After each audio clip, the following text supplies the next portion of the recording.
These actions are going to make sure that the banking system is safe and sound. President Joe Biden hailed actions taken by regulators over the weekend to facilitate the sale of First Republic to J.P. Morgan Chase, resolving the second largest bank failure in U.S. history.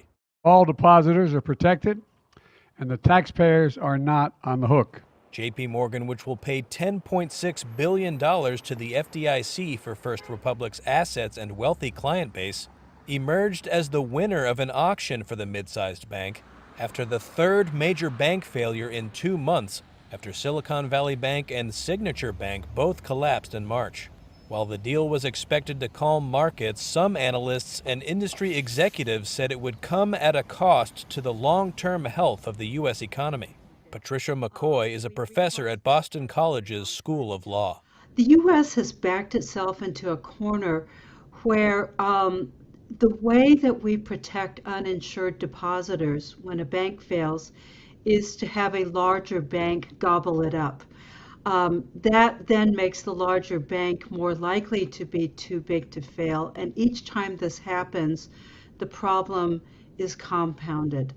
And so we don't have any easy solutions in our system. I think we're going to continue to see this trend where the largest banks get larger. White House spokesperson Karine Jean-Pierre said the actions taken by regulators would hold First Republic accountable. What we really need is banking regulators to do their job. Dennis Kelleher, president and CEO of Wall Street reform group Better Markets, said more actions were needed. For example, if your bank fails, you should be required, the regulators should be required to claw back the executive compensation for the last 3, 4, 5 years. Similarly, if your bank fails, you should be barred from ever being an officer or director at a bank in the future.